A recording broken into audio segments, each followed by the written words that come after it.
Dear President of the John Paul II Academy for Human Life and the Family, Professor Dr.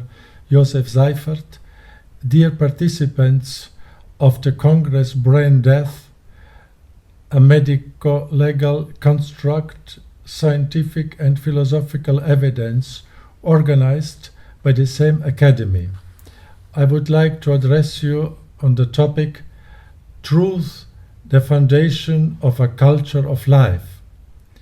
First, I would like to thank the Academy and the organizers of this Congress for having made the theme Brain Death the focus of attention through a thorough scientific and philosophical research.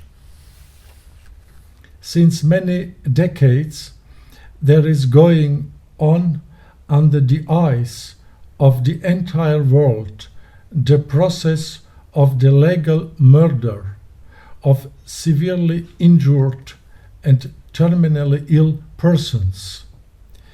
These homicides, with a growing tendency, are covered up by the enormous lie of the so-called brain death theory.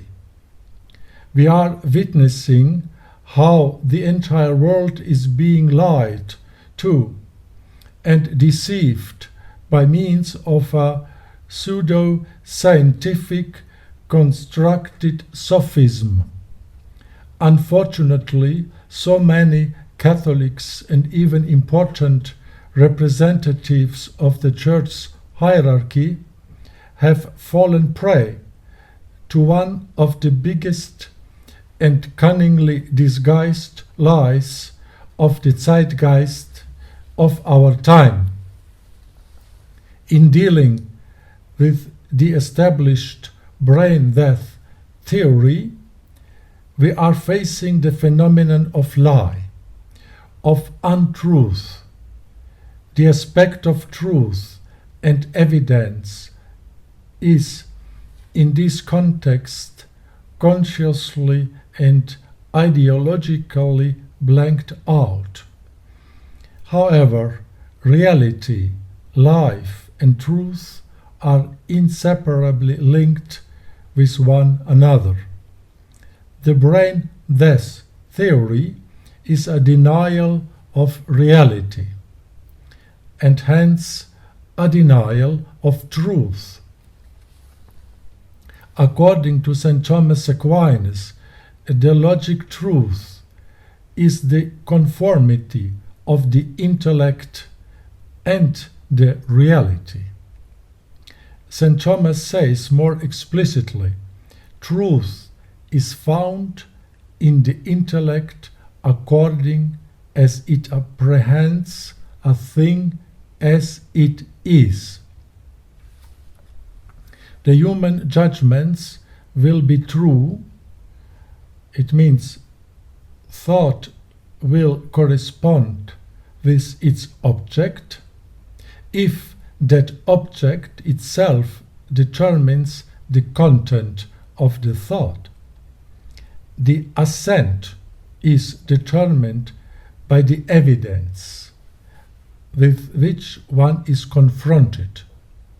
It is the object which is the determining cause of truth. Cardinal P. of Poitiers, a courageous defender of the faith and of the truth against the anti-Christian ideology and revolution in the 19th century, and whose works were a favorite read of Pope Pius X, he made the following relevant statement, I quote, "All of you, if you are condemned to see the triumph of evil, never applaud it. Never say to evil, you are good. To decadence, you are progress. To death, you are life. Sanctify yourselves in the times wherein God has placed you. Bewail the evils and the disorders which God tolerates. Oppose them with the energy of your works and your efforts.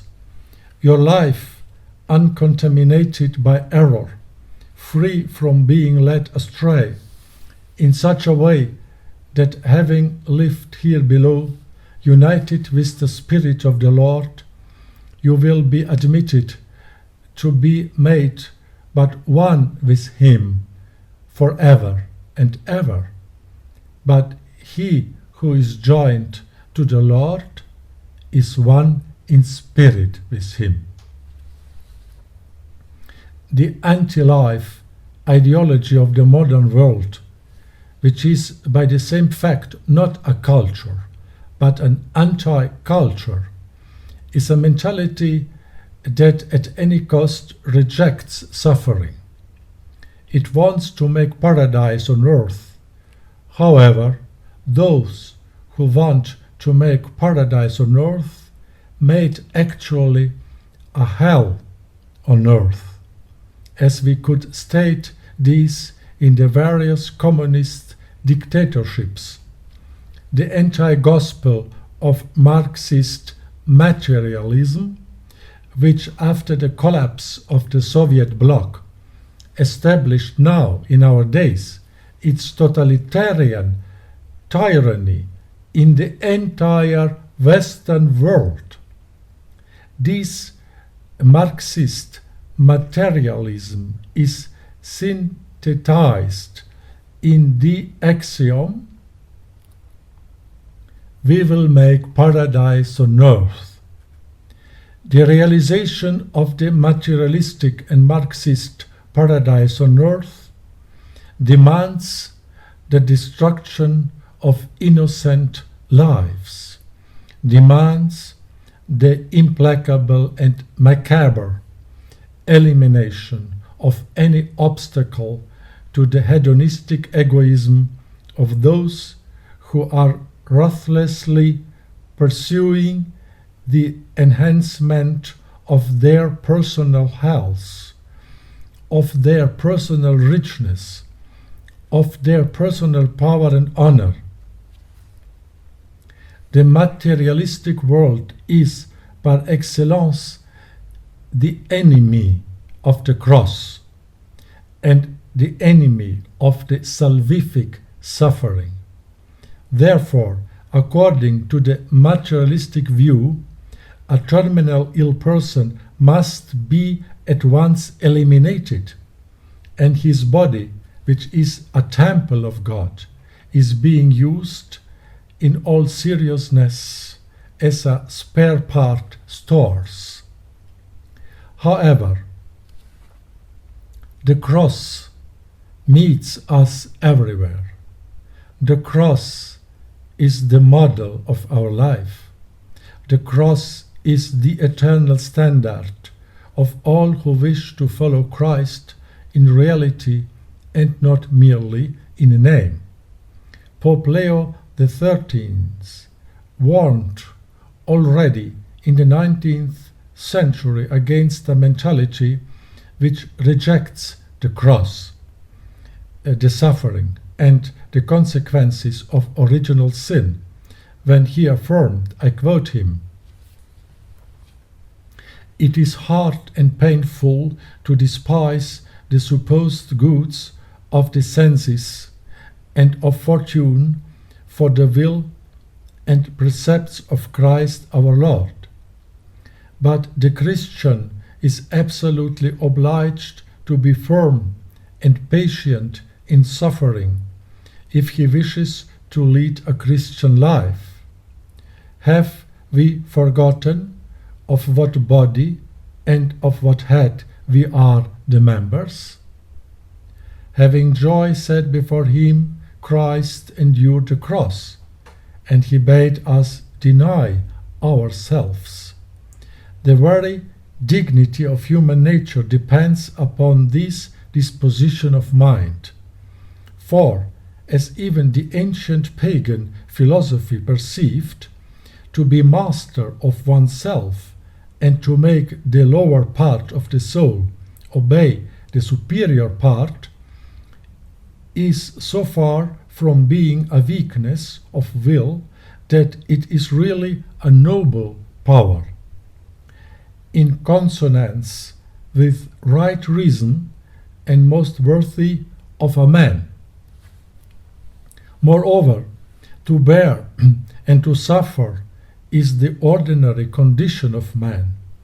Man can no more create for himself a life free from suffering and filled with all happiness that he can abrogate the decrees of his divine Maker, who has willed that the consequences of original sin should be perpetual during this temporal life.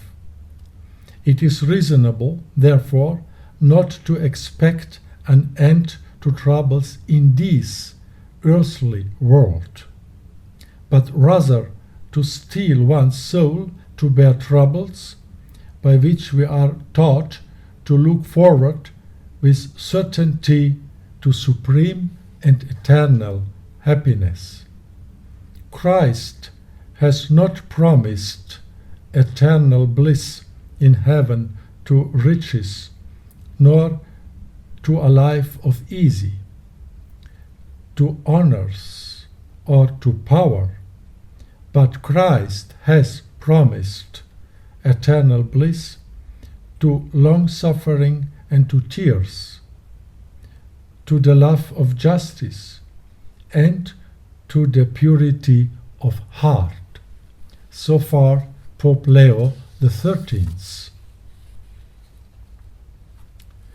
The rejection of reality, of truth, and of the law of God leads to the tyranny of selfishness, as Pope Leo XIII explained, whom I quote again. The supremacy of man, which openly rejects Christ, or at least ignores him, is entirely founded upon selfishness, knowing neither charity nor self-devotion. Man may indeed be king through Jesus Christ, but only on condition that he first of all obey God and diligently seek his rule of life in God's commandments. By the law of Christ we mean not only the natural precepts of morality and the ancient law, all of which Jesus Christ has perfected and crowned by his declaration, by his explanation, and by his sanction. So far, Pope Leo XIII. When man rejects the evidence of truth, he becomes necessarily a slave, not only of error, but of falsehood and also of grave sins. The sins blind even the natural light of the intellect, so that scientists are committing grossest errors even in science, as we can state it in the so-called brain death theory. Again, Pope Leo XIII says, the slavery of sin and of falsehood will be shaken off and the most perfect liberty attained. You shall know the truth, and the truth shall make you free. It is then evident that those whose intellect rejects the yoke of Christ are obstinately striving against God. Having shaken off God's authority, they are by no means freer, for they will fall beneath some human sway. They are sure to choose someone whom they will listen to, whom they will obey and follow as their guide. Moreover, they withdraw their intellect from the communication of divine truth and thus limit it within a narrower circle of knowledge, so that they are less fitted to succeed in the pursuit even of natural science. For there are in nature very many things whose apprehension or explanation is greatly aided by the light of divine truth.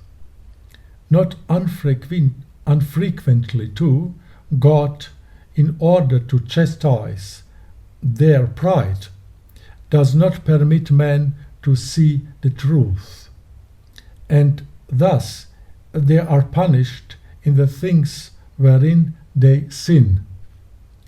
This is why we often see men of great intellectual power and erudition making the grossest blunders even in natural science.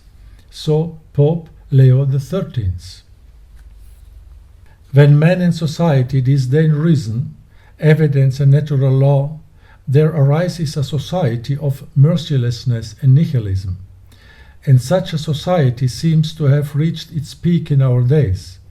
Again, Pope Leo XIII prophetically diagnosed such a situation. I quote, "How is it that in spite of all the zeal for the welfare of the masses, nations are in such straits and even distress, and that the evil is daily on the increase?" We are told that society is quite able to help itself, that it can flourish without the assistance of Christianity, and attain its end by its own unaided efforts. Public administrators prefer a purely secular system of government. All traces of the religion and our forefathers are daily disappearing from political life. What blindness! Once the idea of the authority of God as the judge of right and wrong is forgotten, law must necessarily lose its primary authority and justice must perish. And these are the two most powerful and most necessary bonds of society. Similarly, once the hope and expectation of eternal happiness is taken away, temporal goods will be greedily sought after. Every man will strive to secure the largest share for himself. Hence arise envy, jealousy, hatred. The consequences are conspiracy, anarchy, nihilism. There is neither peace abroad nor security at home. Public life is stained with crime. So Leo XIII. We see how up to date is this prophecy of Leo XIII. Christians have to defend innocent human life at all levels and in all circumstances without compromise, together with all people, even with non-Christians, who still are using their natural reason and common sense, who are observing the natural law inscribed in their hearts and remain therefore true human. However, a lasting guarantee of the maintenance in society of the functioning of common sense, of reason, and of the unquestionable validity of natural law provides only the reign of the Christian faith in society, the social kingship of Christ and of his divine teaching. Pope Leo XIII presented clear-sightedly this mutual connection when he said, I quote, "So great is this struggle of the passions and so serious the dangers involved that we must either anticipate ultimate ruin or seek for an efficient remedy. It is of course both right and necessary to punish malefactors, to educate the masses, and by legislation to prevent crime in every possible way. But all this is by no means sufficient. The salvation of the nations must be looked for higher. A power greater than human must be called in to teach men's hearts, awaken in them the sense of duty, and make them better. This is the power which once before saved the world from destruction when groaning under much more terrible evils. Once remove all impediments and allow the Christian spirit to revive and grow strong in a nation, and that nation will be healed.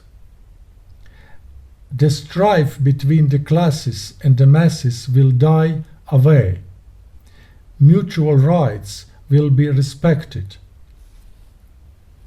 If Christ be listened to, both rich and poor will do their duty.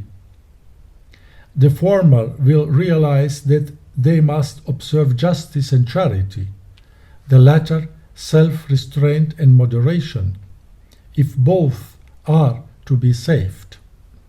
Domestic life will be firmly established by the salutary fear of God as the lawgiver, in the same way the precepts of the natural law, which dictates respect for lawful authority and obedience to the laws, will exercise their influence over the people.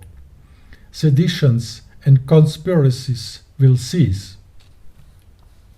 Wherever Christianity rules over all without let or hindrance, there the order established by divine providence is preserved, and both security and prosperity are the happy result.